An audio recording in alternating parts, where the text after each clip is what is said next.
মই ছাত্ৰ-ছাত্ৰীসকল চতুৰ্থ শ্ৰেণীৰ ছাত্ৰ-ছাত্ৰীসকলৰ গণিত কিতাপৰ যিটো পাঠ নং 4 আছে যোগ, এতিয়া এই পাঠটোৰ যিখিনি প্ৰশ্ন উত্তৰ আছে তাৰ প্ৰশ্ন উত্তৰখিনি মই 66 পৃষ্ঠাৰ পৰা কৰি দিবলৈ চেষ্টা কৰিছোঁ।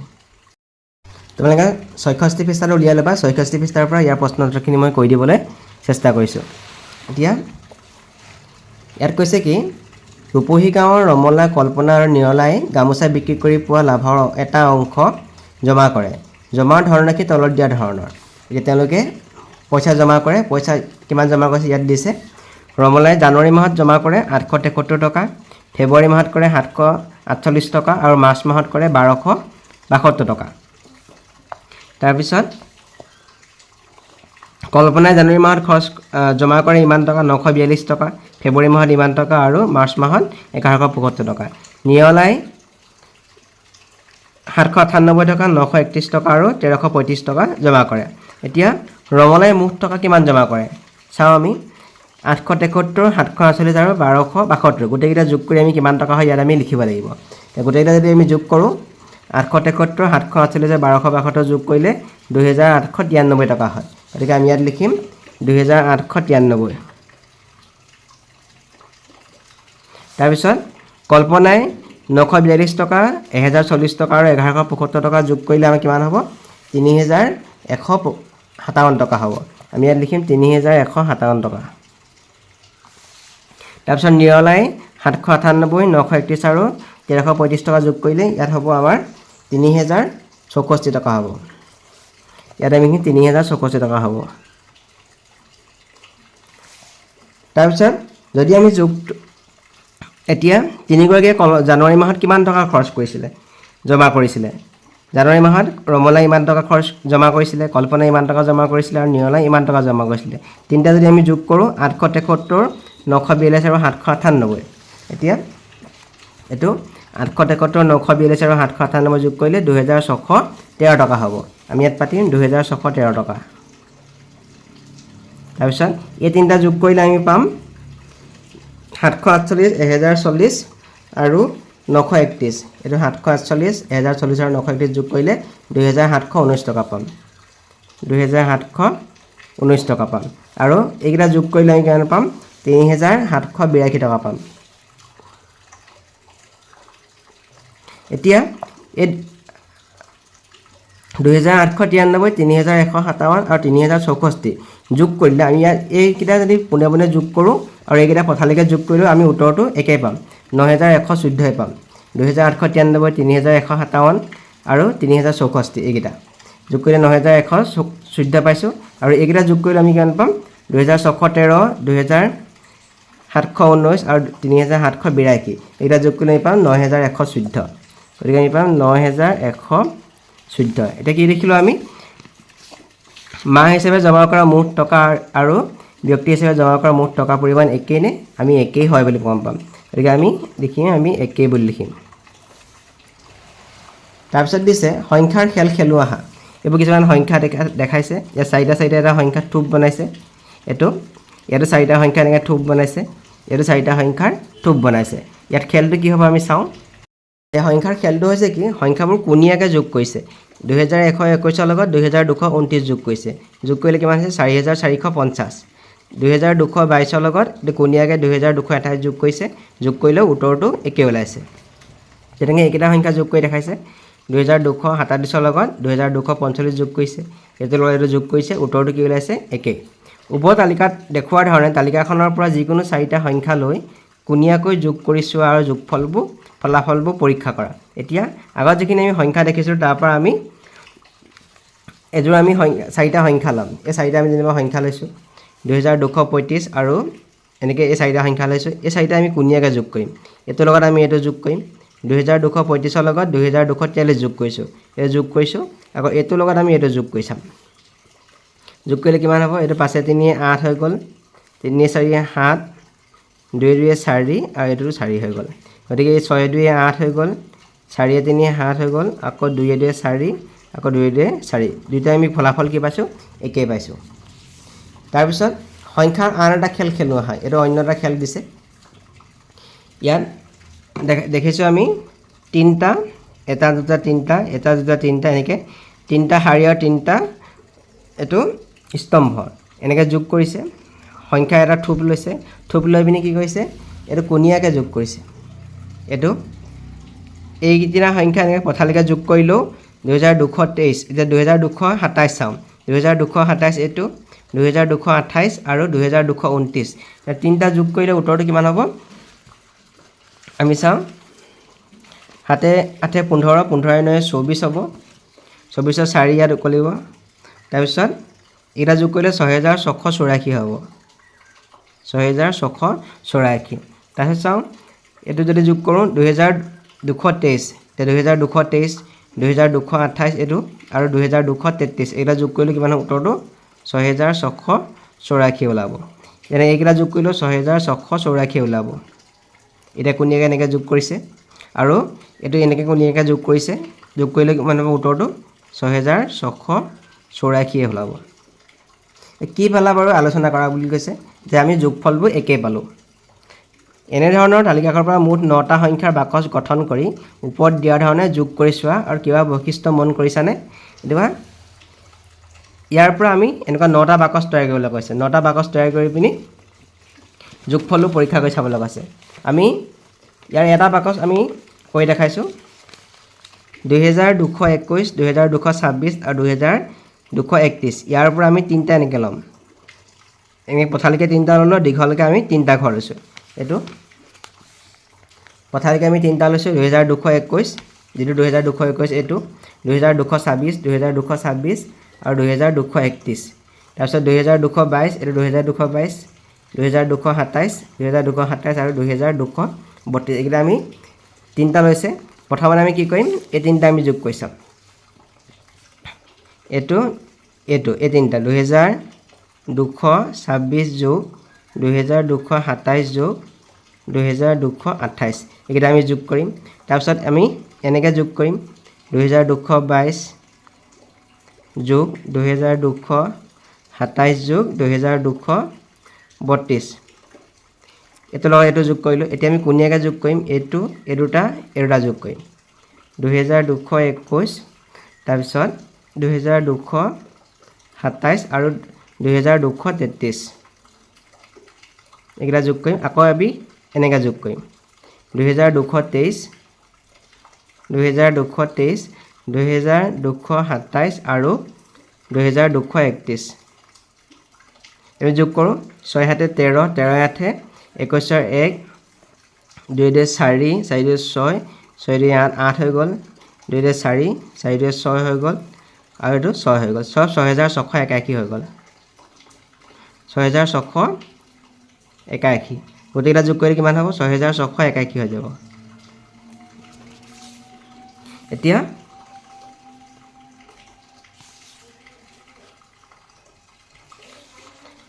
6 13 এটা কি হ'ল 6681 আমি ইয়াত এটা কৰি দেখালোঁ তোমালোকে ইয়াৰ পৰা আৰু বেলেগ বেলেগ সংখ্যা লৈ পিনি তোমালোকে কৰি চাব পাৰা যোগফলটো একেই পাবা এইখিনি আমি মিলাব দিছে ক অংশ আৰু খ অংশ 2450 আৰু 125 যোগ কৰিলে এতিয়া 125টো এতিয়া 125 মতে আছে আৰু 2450 গোটেই উত্তৰটো একেই হৈছে ইয়াত আমি দেখিছোঁ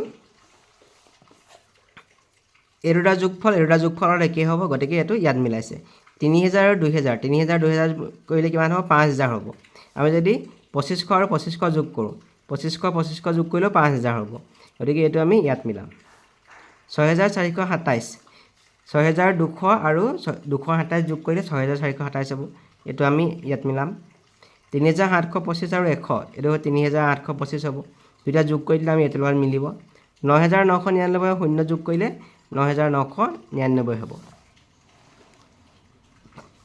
ইয়াত কৈছে যদি আমি যোগ কৰোঁতে দুটা সংখ্যাৰ ক্ৰম সলনি কৰোঁ তেতিয়া যোগফলটো কি হ'ব এতিয়া যোগ কৰোঁতে সংখ্যা দুটাৰ ক্ৰম সলনি কৰোঁ এতিয়া সংখ্যা দুটাৰ ক্ৰম বুলি ক'লে আমি ধৰি লৈছোঁ এটা ল'লোঁ 4 এটা ল'লোঁ 6 দুটা সংখ্যা লৈছোঁ 4 আৰু 6 এতিয়া প্ৰথমতে আমি যেনিবা 4 আৰু 6 4টো প্ৰথমতে যোগ কৰিছোঁ 4টো প্ৰথমতে দিছোঁ 6টো পিছত দিছোঁ 4 6 কিমান হৈ গ'ল 10 এতিয়া ধৰি লৈছোঁ আমি 6টো আগত লৈ লৈছোঁ 4টো পিছত দি ল'লোঁ 4 6 কিমান হৈ গ'ল 10 এইটোকে ক্ৰম সলনি কৰা বুলি কৈছে চাৰিটো প্ৰথমত লৈছোঁ, পিছতে চাৰিটো কি কৰিছোঁ দ্বিতীয়ত দি দিছোঁ। এইটোকে ক্ৰম সলনি কৰা বুলি কৈছে। এতিয়া ক্ৰম সলনি কৰিলেও যোগ কৰিলেও যোগফলটো একেই ওলাব। এতিয়া ক্ৰম সলনি কৰিলে তেতিয়া যোগফলটো কি হ'ব? যোগফলটো কি হ'ব? তেতিয়া একেই হৈ থাকিব। গতিকে আমি বি নম্বৰটো ৰাইট চিন দিম। যিকোনো এটা সংখ্যাৰ লগত আন কি সংখ্যা যোগ কৰিলে যোগফলটো একেই থাকিব? যিকোনো এটা সংখ্যাৰ লগত আন কি সংখ্যা যোগ কৰিলে, ধৰি লৈছোঁ আমি 6টো এটা সংখ্যা, 6ৰ লগত কিবা এটা সংখ্যা যোগ কৰি আমি যোগফলটো 6 পাব লাগে। তাৰমানে 6ৰ লগত কিমান যোগ কৰিব লাগিব? 0 যোগ কৰিব লাগিব। ধৰি লৈছোঁ আমি এইটো এটা 12 সংখ্যা, 12ৰ লগত আমি কিবা এটা সংখ্যা যোগ কৰি পাব লাগে 12। এতিয়া 12ৰ লগত 0 যোগ কৰিব লাগিব। তাৰমানে যোগফলটো একেই পাবলৈ হ'লে আমি সংখ্যাটোৰ লগত 0 যোগ কৰিব লাগিব। যিকোনো এটা সংখ্যাৰ লগত কি সংখ্যা যোগ কৰিলে যোগফলটো একেই থাকিব? এইটো হ'ব 0। তাৰপিছত কৈছে আমাক গ নম্বৰটো কৈছে 3টা অংক বিশিষ্ট আটাইতকৈ ডাঙৰ সংখ্যাটোৰ লগত কি সংখ্যা যোগ কৰিলে 4টা অংক বিশিষ্ট আটাইতকৈ সৰু সংখ্যাটো পাম। এতিয়া 3টা অংক বিশিষ্ট আটাইতকৈ ডাঙৰ সংখ্যা, 3টা অংক বিশিষ্ট আটাইতকৈ ডাঙৰ সংখ্যাটো হৈ যাব 999। তাৰপিছত কৈছে আমাক 4টা অংক বিশিষ্ট আটাইতকৈ সৰু সংখ্যা, 4টা অংক বিশিষ্ট আটাইতকৈ সৰু সংখ্যাটো কিমান হৈছে? এইটো হৈছে 1000। এইটো 4টা অংক বিশিষ্ট আটাইতকৈ সৰু সংখ্যা, এইটো 3টা অংক বিশিষ্ট আটাইতকৈ ডাঙৰ সংখ্যা। এতিয়া 999ত কিমান যোগ কৰিলে আমি 1000 পাম? গতিকে কিমান যোগ কৰিলে আমি 1000 পাম বুলি ক'লে আমি কি কৰিব লাগিব? 1000ৰ পৰা 999টো আমি বিয়োগ কৰি দিব লাগিব। বিয়োগ কৰিলে কিমান থাকিব? 1 থাকিব। তাৰমানে আমি লিখিব লাগিব যে 999ৰ লগত আমি 1 যোগ কৰিলে 4টা অংক বিশিষ্ট আটাইতকৈ সৰু সংখ্যাটো পাম। তাৰপিছত কৈছে আমাক 4টা অংক বিশিষ্ট আটাইতকৈ সৰু সংখ্যাটোৰ লগত 3টা অংক বিশিষ্ট আটাইতকৈ ডাঙৰ সংখ্যাটো যোগ কৰা। 4টা অংক বিশিষ্ট আটাইতকৈ সৰু সংখ্যা, 4টা অংক বিশিষ্ট আটাইতকৈ সৰু সংখ্যা হৈছে 1000। তাৰপিছত 3টা অংক বিশিষ্ট আটাইতকৈ ডাঙৰ সংখ্যা, 3টা অংক বিশিষ্ট আটাইতকৈ ডাঙৰ সংখ্যাটো হ'ব 999। দুটা যোগ কৰি দিম, 9, 9, 10 নে 19, এইটো হ'ব ইয়াৰ উত্তৰ 1999। অংকৰ পুনৰাবৃত্তি নকৰাকৈ 4টা অংকৰে গঠিত আটাইতকৈ সৰু সংখ্যাটোৰ লগত সেই সংখ্যাটোক বিপৰীত ক্ৰমত লিখি পোৱা সংখ্যাটো যোগ কৰা। এতিয়া অংককেইটা পুনৰাবৃত্তি কৰিবলৈ কোৱা নাই, গতিকে পুনৰাবৃত্তি নকৰাকৈ 4টা অংক বিশিষ্ট আটাইতকৈ সৰু সংখ্যাটো হৈ যাব, অংককেইটা পুনৰাবৃত্তি নকৰাকৈ 4টা অংক বিশিষ্ট আটাইতকৈ সৰু সংখ্যাটো হৈ যাব 1023 হ'ব। এইটো হ'ল 4টা অংক বিশিষ্ট আটাইতকৈ সৰু সংখ্যা, অংকৰ পুনৰাবৃত্তি কৰা নাই। এতিয়া এই সংখ্যাটোক কৈছে আকৌ ওলোটাই লিখিবলৈ কৈছে, গতিকে 3টো আমি ইয়াত দিম, 3, 2, 0, 1। এইটো আমি ওলোটাই লিখিলোঁ। ওলোটাই লিখি আমাক যোগ কৰিবলৈ কৈছে, 1 3 4, 2 2 4। উত্তৰটো কিমান হ'ব? 4224। গতিকে এইটো উত্তৰ হ'ব 4224। তাৰপিছত দিছে আমাক 9499তকৈ 500 ডাঙৰ সংখ্যাটো কি? 9499তকৈ 500 ডাঙৰ। এতিয়া ইয়াৰ উত্তৰটো হ'ব 9499তকৈ 500 ডাঙৰ বুলি কৈছে, গতিকে 500টো আমি যোগ কৰি দিব লাগিব। 9, 9, এইটো 9, 9999। উত্তৰটো কিমান হ'ব? 9999। গতিকে 9499তকৈ 500 ডাঙৰ সংখ্যাটো কিমান? 9999। তাৰপিছত কৈছে আমাক সমস্যা সমাধান কৰোঁ আহা। প্ৰথমটো দিছে বিশ্ব পৰিৱেশ দিৱসৰ দিনা আদৰ্শ প্ৰাথমিক বিদ্যালয়ৰ শিক্ষক তথা শিক্ষাৰ্থীসকলে 347 জোপা, মিলন আত্মসহায়ক গোটে 1374 জোপা আৰু পঞ্চায়তৰ সদস্যসকলে মিলি 437 জোপা গছপুলি গাঁৱৰ বিভিন্ন স্থানত ৰোপণ কৰিলে। গাঁওখনত সেইদিনাখন মুঠ কিমান গছপুলি ৰোপণ কৰা হ'ল? এতিয়া আমাক কৈছে কি যে শিক্ষক আৰু শিক্ষাৰ্থীসকলে মিলি কিমান ৰোপণ কৰিলে? 347 জোপা। তাৰপিছত মিলন আত্মসহায়ক গোটে ৰোপণ কৰিলে 1374 জোপা আৰু পঞ্চায়তৰ সদস্যসকলে কিমান ৰোপণ কৰিলে? 437 জোপা। এতিয়া মুঠ বুলি কৈছে, মুঠ বুলি ক'লে আমি কি কৰিম? গোটেইকেইটা যোগ কৰি দিছোঁ, এই গোটেইকেইটা যোগ কৰি দিছোঁ। মুঠ গছপুলি ৰোপণ কৰিলে সমান 2158 জোপা। তাৰপিছৰ প্ৰশ্ন আমাক কৈছে তপনে গ্ৰন্থমেলাত কিতাপ চাই থাকোঁতে দেখিলে যে কি হেমকোষ আৰু চন্দ্ৰকান্ত অভিধানৰ পৃষ্ঠাৰ সংখ্যা ক্ৰমে 1398 আৰু 881। দুয়োখন অভিধানৰ মুঠ পৃষ্ঠাৰ সংখ্যা কিমান? এতিয়া হেংকুক অভিযানৰ মুঠ পৃষ্ঠা কিমান 1398 চন্দ্ৰকান্ত অভিযানৰ মুঠ পৃষ্ঠা 881 দুইখনৰ মুঠ পৃষ্ঠা কিমান হ'ব যোগ কৰিছে 8 × 9 9 × 17 7 একদম উকলিলে 17 7 এতিয়া 100 উকলিব 1 × 4 4 × 12 2 কিমান 2279খন মুঠ পৃষ্ঠা ইমানটা জমা পৰপত্ৰ পূৰ কৰোঁ আহা আনোৱাৰ আৰু ফণীধৰে মিলি তেওঁলোকৰ গাঁৱতে কুকুৰাৰ ফাৰ্ম এখন খুলিলে আগষ্ট মাহত তেওঁলোকে কণী বিক্ৰী কৰি পোৱা লাভৰ অংশ কিছু অংশ বেংকত জমা থ'লে 5500 টকা জমা থ'বৰ বাবে তেওঁলোকে বেংকৰ পৰপত্ৰখন কেনেকৈ পূৰ কৰিলে চাওঁ আহা তেওঁলোকে ইমান টকা বেংকত জমা কৰিছে বেংকৰ পৰপত্ৰখন কেনেকৈ পূৰ কৰিছে জমা পৰপত্ৰখন এইটো আগষ্ট মাহ জমা পৰপত্ৰ 51 এতিয়া 51 নামটো ইয়াত দিব লাগিব কাৰ নাম তাৰিখটো দিব লাগিব কিমান টকা সংখ্যাৰে প্ৰথমতে সংখ্যাৰে লিখিব লাগিব 5500 টকা টকাৰ পৰিমাণ 5500 টকা এই 5500 টকা আমি আখৰে লিখি আছে এতিয়া নোট এতিয়া 5000 হ'বলৈ হ'লে 500 টকীয়া কেইটা দিছে ইয়াত নোট দিছে তেওঁৰ ওচৰত 500 টকীয়া নোট আছিলে 6টা গতিকে 500 লগত 6টো পূৰণ কৰিলে কিমান হ'ব 3000 টকা হৈ গ'ল 500 টকা 6টা হ'লে 3000 হ'ব তাৰপিছত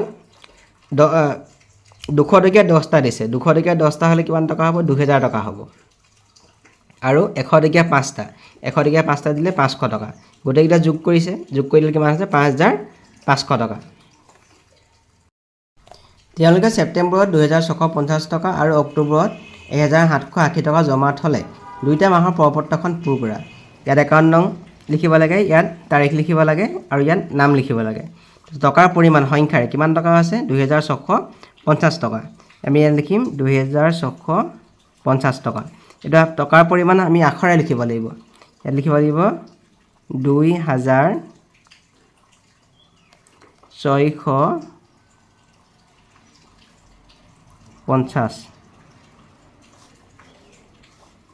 এতিয়া 2650 টকা হ'ব কাৰণে আমি 500 টকীয়া কেইটা দিছোঁ 500 টকীয়া আমি দিলোঁ যেনিবা 3টা দিলোঁ 500 টকীয়া 3টা দিলে আমাৰ কিমান টকা হ'ব 1500 টকা হৈ গ'ল 200 টকীয়া দিলোঁ যেনিবা আমি 4টা 200 টকীয়া আমি 4টা দি দিলে হৈ গ'ল আমাৰ 800 টকা হৈ গ'ল তাৰপিছত 100 টকীয়া 2টা দি দিলোঁ 100 টকীয়া 2টা দিলে আমাৰ হৈ গ'ল 200 টকা হৈ গ'ল তাৰপিছত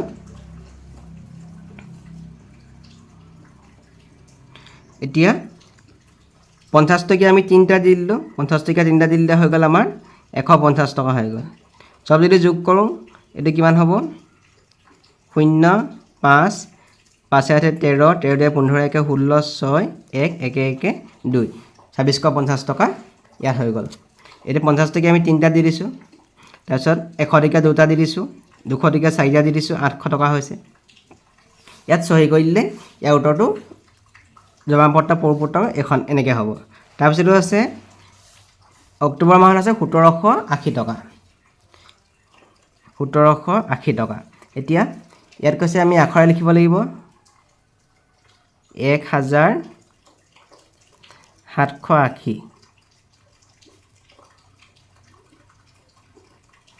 তাৰপিছত 1780 টকা হ'বলৈ হ'লে আমি 500 টকীয়া আমি নোট যেনিবা এটা দিছোঁ এটা দিলে আমাৰ 500 হৈ গ'ল 200 টকীয়া আমি যেনিবা 5টা দি দিছোঁ 5টা নিলে আমি 4টা দি দিছোঁ 200 টকীয়া 4টা দি দিছোঁ আমি কিমান হৈ গ'ল 800 টকা হৈ গ'ল তাৰপিছত 100 টকীয়া যেনিবা 4টা দি দিছোঁ 100 টকীয়া 3টা দি দিছোঁ 100 টকীয়া 3টা দিলে আমাৰ হৈ গ'ল 300 টকা কিমান হৈ গ'ল 5 8 13 3 16 1600 টকা হৈ গ'ল আৰু 180 টকা লাগে 180 টকা দিলে 50 টকীয়া আমি 3টা দি দিছোঁ 50 টকীয়া 2টা দি দিছোঁ 50 টকীয়া 2টা দিলে হৈ গ'ল আমাৰ 100 টকা হৈ গ'ল 1700 টকা হৈ গ'ল আৰু 20 টকীয়া আমি 4টা দি দিছোঁ 20 টকীয়া 4টা দিলে হৈ গ'ল 80 টকা এতিয়া মুঠ আমি যদি যোগ কৰোঁ গোটেইকেইটা যোগ কৰিলে হ'ব 0 8 5 13 3 16 1 17 1780 টকা তেওঁলোকে তিনিটা মাহত মুঠ কিমান টকা জমা কৰিলে আগষ্ট মাহত জমা কৰিলে ইমান টকা ছেপ্টেম্বৰত ইমান টকা জমা কৰিলে আৰু অক্টোবৰত ইমান টকা জমা কৰিলে মুঠ বুলি ক'লে আমি কি কৰিম যোগ কৰিম 0 5 13 3 এতিয়া ইয়াত 1 শতাংশ উকলিব 1 শতাংশ উকলিলে ইয়াত 1টো ইয়াত যোগ হ'ব 1 পাছে 6 6 6 12 12 হাতে 19 9 ইয়াত 1000 উকলিব 1 পাছে 6 6 2 8 8 1 9 উত্তৰটো হ'ব 9930 টকা তেওঁলোকে জমা কৰিলে। গাণিতিক সমস্যা তৈয়াৰ কৰোঁ আহা। গাণিতিক সমস্যা তৈয়াৰ কৰিবৰ কথা কৈছে। গগৈ খুৰাহঁতৰ গাঁৱত মিডাম মেফিৰ অনুষ্ঠানৰ দিনা পুৱা 2145 গৰাকী মানুহ আৰু পাছবেলা 2433 গৰাকী মানুহৰ সমাৱেশ ঘটিছিল। এই পৰিস্থিতি সাপেক্ষে গাণিতিক সমস্যা এটা কল্পনা কৰোঁ আহা। পুৱা কিমান মানুহ লগ হৈছিলে ইমানজন আৰু পিছবেলা ইমান মানুহ লগ হৈছিলে। গতিকে এইটো গাণিতিক সমস্যা তেওঁলোকে প্ৰশ্নটো কৰিছে কেনেকৈ এনেকৈ কৈছে যে গগৈ খুৰাহঁতৰ গাঁৱৰ মেডাম মেফিৰ অনুষ্ঠানৰ দিনা পুৱা ইমানগৰাকী 2145 গৰাকী আৰু পাছবেলা 2433 গৰাকী মানুহৰ সমাৱেশ ঘটিছিল। সিদিনাখন মুঠ কিমানগৰাকী মানুহৰ সমাৱেশ ঘটিছিল এইটো এটা প্ৰশ্ন হৈছে। প্ৰশ্নটো তৈয়াৰ কৰিবলৈ কৈছে। তলৰ তথ্যখিনি ব্যৱহাৰ কৰি দুটা যোগৰ সমস্যা সাজু আহা। অকল সাজিবলৈ কৈছে ইয়াত। কিতাপ থোৱা আলমাৰি এটাৰ দাম 1700 টকা, স্কুল বেগ এটাৰ দাম 275 টকা আৰু জ্যামিতি বাকচ এটাৰ দাম 95 টকা। এতিয়া গাণিতিক সমস্যা আমাক দুটা সাজিবলৈ কৈছে। এতিয়া প্ৰথম সমস্যাটো আমি এনেদৰে সাজিব পাৰোঁ যে এটা আলমাৰি আৰু এটা স্কুল বেগৰ দাম কিমান ক নম্বৰতে আমি লিখিব পাৰোঁ। খ নম্বৰতে লিখিব পাৰোঁ এটা স্কুল বেগ আৰু এটা জ্যামিতি বাকচৰ দাম কিমান।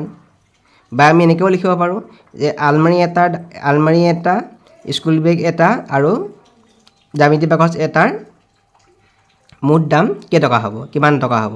এতিয়া ক নম্বৰটো আমি এনেকৈ লিখিম।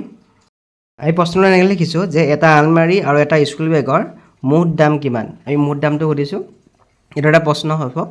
এটা স্কুল বেগ আৰু এটা জ্যামিতি বাকচৰ মুঠ দাম কিমান। বা এই দুটা প্ৰশ্নৰ পৰা আমি আৰু এনেকৈ লিখিব পাৰোঁ যে এটা আলমাৰি এটা স্কুল বেগ আৰু এটা জ্যামিতি বাকচৰ তিনিওটাৰ মুঠ দাম কিমান আমি এনেকৈও সুধিব পাৰোঁ। খালী ঘৰবোৰ পূৰ কৰা। এতিয়া ক নম্বৰ দিছে। ইয়াত দিছে কিবা এটা সংখ্যা তাৰ লগত 9 যোগ কৰি ইয়াত 1 হ'ব বুলি কৈছে। তাৰমানে ইয়াত 2 বহাব লাগিব আমি। 2 9 11 1 এতিয়া 1 10 উকলিলে ইয়াত 1 10 ইয়াত যোগ হ'ব। 1 3 4 4 2 ইয়াত হৈ যাব 6 হৈ যাব। তাৰপিছত ইয়াত 7 আছে 7ৰ লগত কিবা এটা সংখ্যা যোগ কৰি ইয়াত 3 বুলি কৈছে। গতিকে ইয়াত 6 হ'ব কাৰণ 6 7 13 3 ইয়াত 1000 উকলিব। গতিকে 1000টো ইয়াত যোগ হ'ব। 1 1 2 2 4 6 হৈ যাব। তেনেকৈ 4 আৰু 2 যোগ কৰিলে ইয়াত 6 হৈ যাব। এতিয়া 5 আছে ইয়াত 8 আছে। গতিকে 5ৰ লগত 3 যোগ কৰিলে 8 হ'ব। 5 3 8 এতিয়া 2 আছে ইয়াত 5 আছে। তাৰমানে 2 3 5 হ'ব। 2 3 5 আৰু 6 আৰু 2 যোগ কৰিলে 8 হ'ব। তাৰপিছত ইয়াত দিছে 2 3 5 কিন্তু ইয়াত 8 আছে। গতিকে ইয়াত 3 যোগ কৰিব লাগিব আমি। তেনেকৈ 3 2 5 5 3 8 ইয়াত 1 আছে ইয়াত 6 আছে ইয়াত 9 আছে। আমি যদি 1 আৰু 6 যোগ কৰোঁ 7 হ'ব। 9 হ'বৰ কাৰণে আমাৰ কিমান লাগিব 2 লাগিব। গতিকে ইয়াত আমি পাতিম 2 5 2 7 7 1 8 3 1 4 4 2 6। ইয়াত দিছে আমাক 5 2 আৰু 9 5 2 7 7 9 16 6 1 10 উকলিলে। গতিকে ইয়াত যোগ হ'ব 1টো 1 3 4 4 3 7 ইয়াত কিন্তু 8 আছে। গতিকে ইয়াত আমি কিমান পাতিব লাগিব 1 পাতিব লাগিব। 1 3 4 4 1 5 5 3 8 আকৌ 0 লগত 1 যোগ কৰিলে 1 হ'ব। 1 8 ইয়াত হৈ যাব 9 হৈ যাব। 2 3 5 5 4 9 হৈ যাব। 5 আৰু 3 ইয়াত কিন্তু 0 আছে। তাৰমানে 5 3 8 8ৰ লগত আমি 2 যোগ কৰিলে 10 হৈ যাব। 8ৰ লগত 2 যোগ কৰিছোঁ ইয়াত 10ৰ 0 1 10 ইয়াত উকলিলে 1 2 3 3 6 9 9 4 13 13 3 এতিয়া 1 শতাংশ উকলিলে 1 শতাংশ উকলিছে। ইয়াত কিমান পাতিব লাগিব ইয়াত 7 হ'বৰ কাৰণে 6 পাতিব লাগিব। 1 6 7 আকৌ 2 2 4 4 3 7। পিতাৰে ঘৰৰ কিছুমান সামগ্ৰী কিনিবলৈ দেউতাকৰ লগত বৈদ্যুতিক সামগ্ৰীৰ দোকানলৈ গ'ল। দোকানখনত বিভিন্ন সামগ্ৰী তলত দিয়া ধৰণে সজাই থোৱা আছে। এইবোৰ সামগ্ৰী সজাই থোৱা আছে। এতিয়া এইটোৰ দাম আছে ফেনৰ দাম আছে 2399 টকা। এইটো 499 টকা। এইটো 1783 টকা। 3199 টকা। 2100 টকা আৰু এইটো 1500 টকা। পিতাৰে ঘৰৰ বাবে এখন টেবুল ফেন, 2টা বৈদ্যুতিক কেটলি আৰু এটা ৰাইচ কুকাৰ কিনিলে। মুঠ কিমান টকা খৰচ হ'ল চাওঁ আহা। আনুমানিক খৰচ এতিয়া টেবুল ফেন এখন দাম কিমান আছে 2399 টকা এতিয়া এখন টেবুল ফেনৰ দাম আছিলে 2399 টকা আৰু এইটো আমি আনুমানিক ধৰিছোঁ 2400 টকা বুলি ধৰি লৈছোঁ তাৰপিছত কেটলি দুটা আছিলে এটা কেটলিৰ দাম আছিলে 499 টকা আছিলে আমি এইটো 500 টকা বুলি ধৰি লৈছোঁ আকৌ হিটৰ কেটলিটো 499 টকা এইটো আমি 500 টকা বুলি ধৰি লৈছোঁ আকৌ ৰাইচ কুকাৰ এটা আছিলে 1783 টকা 1783 টকা মানে এইটো আমি 1800 টকা বুলি ধৰি লৈছোঁ এতিয়া আমি যোগ কৰিম গোটেইকেইটা 0 0 4 5 9 9 5 14 14 8 22 2 ইয়াত 2000 উকল দিলে 2 2 4 1 5 5200 টকা আমি আনুমানিক খৰচ কিমান ধৰিছোঁ 5200 টকা গতিকে আমি ইয়াত আনুমানিক খৰচ লিখিম 5200 টকা 5200 টকা আনুমানিক খৰচ এখন ৰচিদ দেখাই দিছে টেবুল ফেন এখন দাম ইমান টকা বৈদ্যুতিক কেটলি দুটা লৈছে গতিকে 499 টকাকৈ 499 লগত দুইটো পূৰণ কৰি দিছে বা যোগ কৰিলেও ওলাব 499 দুটা যোগ কৰিলেও ওলাব 998 টকা আৰু ৰাইচ কুকাৰ এটা ইমান টকা যোগ কৰিছে 5180 টকা আমি আনুমানিক পাইছিলোঁ 5200 টকাত হৈছিলে মানে 5200 টকাৰ ভিতৰত হৈ গৈছে আন এজন গ্ৰাহকে তলত দিয়া সামগ্ৰীবোৰ কিনিলে ওজন জোখা যন্ত্ৰ এটা তাৰপিছত ডিজিটেল ঘড়ী দুটা আৰু কেলকুলেটৰ এটা তেওঁ কিনা দামবোৰৰ বাবদ এখন ৰচিদ তৈয়াৰ কৰা আমি ওজন জোখা যন্ত্ৰটো ইয়াত লিখিব লাগিব কিমান দাম ডিজিটেল ঘড়ী দুটা কিনিছে সেইটো কিমান দাম হ'ব আমি ইয়াত লিখিব লাগিব কেলকুলেটৰ এটা এতিয়া ওজন জোখা যন্ত্ৰ এটাৰ দাম আছিলে 3199 টকা গতিকে ইয়াত টকা 3199 টকা ডিজিটেল ঘড়ী দুটা আছিলে এটা ঘড়ীৰ দাম 1500 টকা গতিকে দুটাৰ দাম কিমান হ'ব এটা দাম 1500 টকা গতিকে আমি 1500 দুটা যোগ কৰি দিলেও হ'ব 1500 দুটা যোগ কৰি দিলেও হ'ব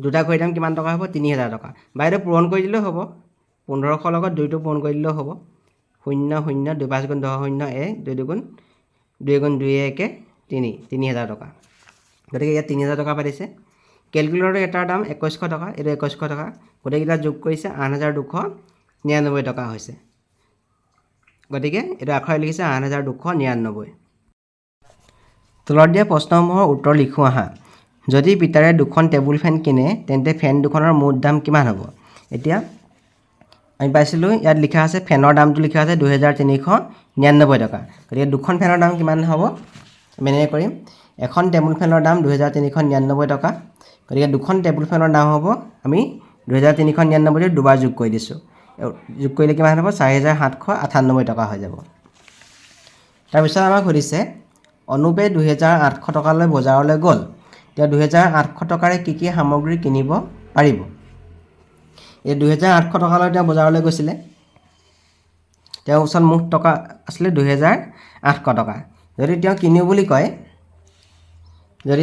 বুলি কয় এতিয়া এখন ফেনৰ দাম 2399 টকা গতিকে তেওঁ যদি কিনো বুলি ভাবে ফেন এখন কিনিব পাৰিব এখন ফেন কিনিব পাৰিব কাৰণ এখন ফেনৰ দাম আছিলে 2399 টকা তেওঁৰ ওচৰত 2800 টকা আছে গতিকে এখন ফেন কিনিব তেওঁ পাৰিব আকৌ যদি তেওঁ ফেন নিকিনে কেটলি এটা আৰু ৰাইচ কুকাৰ এটা কিনিব পাৰিব কাৰণ কেটলি এটাৰ দাম কিমান আছে 499 টকা আৰু ৰাইচ কুকাৰ এটাৰ দাম 1783 টকা আমি যদি দুইটা যোগ কৰি চাওঁ 1783 আৰু 499 যোগ কৰি চাওঁ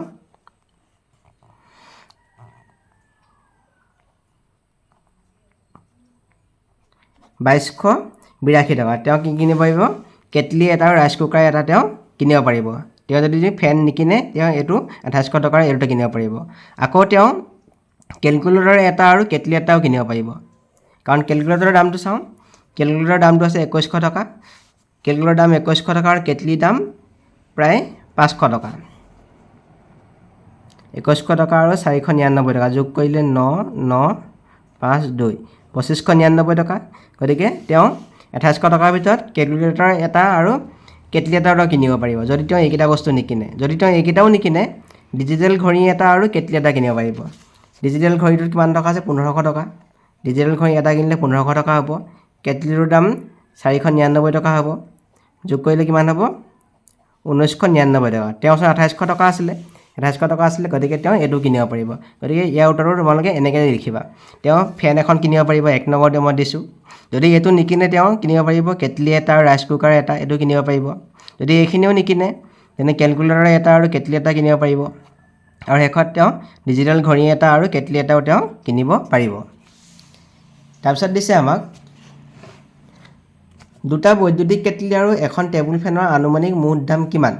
দুটা বৈদ্যুতিক কেটলি আৰু এখন টেবুল ফেনৰ আনুমানিক দাম। এতিয়া কেটলিটোৰ দাম কিমান আছিলে 499 টকা আৰু টেবুল ফেনৰ দাম কিমান আছিলে 2399 টকা। এতিয়া ইয়াত কৈছে কি দুটা কেটলি আনুমানিক দাম। এতিয়া এটা কেটলিৰ দাম আছিলে 499 টকা। আমি এই 499 টকাটো আমি 500 টকা বুলি ধৰি লৈছোঁ, আনুমানিক 500 টকা বুলি ধৰিছোঁ। গতিকে দুটা 500 টকা হ'লে কিমান হ'ব? যিহেতু ইয়াত কেটলি দুটা বুলি কৈছে, গতিকে দুটা যদি 500 টকা আমি লওঁ কিমান হ'ব? 1000 টকা হৈ যাব। তাৰপিছত এখন টেবুল ফেনৰ দাম আছিলে 2399 টকা। ইয়াৰ আনুমানিক দামটো আমি 2400 বুলি ধৰি লৈছোঁ, 2400 বুলি ধৰি লৈছোঁ। যিহেতু 399 আছে আমি 400 বুলি ধৰি লৈছোঁ। আমি যোগ কৰি দিম, যোগ কৰিলে কিমান হৈ যাব? 0043 3400 টকা। দুটা কেটলি আৰু এখন টেবুল ফেনৰ আনুমানিক দাম কিমান টকা ধৰি লৈছোঁ আমি? 3400 টকা। এইটো আনুমানিক দাম হয় দেই।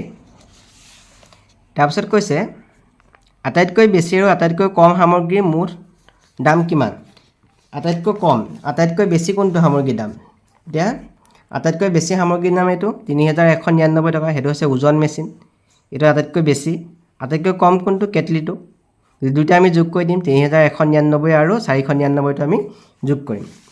গতিকে আটাইতকৈ বেছি দাম আছিলে ওজন মেচিনটো আৰু কেটলিৰ দাম আছিলে 499, আমি যোগ কৰি দিছোঁ, ইমান টকা পাইছোঁ। তাৰপিছত দিছে আমাক 9 নম্বৰটো এটা ওজন জোখা মেচিন আৰু এটা ঘড়ী কিনিবলৈ প্ৰয়োজন হোৱা মুঠ টকাৰে অন্য কি কি তিনিবিধ সামগ্ৰী একেলগে কিনিব পাৰিবা? এতিয়া ওজন জোখা মেচিনটো আৰু ঘড়ীটো, ওজন জোখা মেচিনটোৰ দামটো চাওঁ আমি। ওজন জোখা মেচিনটো আছে 3199 আৰু ঘড়ীটোৰ দাম আছে 1500 টকা। আমি দুইটা যোগ কৰিম, 3199 আৰু 1500টো আমি যোগ কৰিম।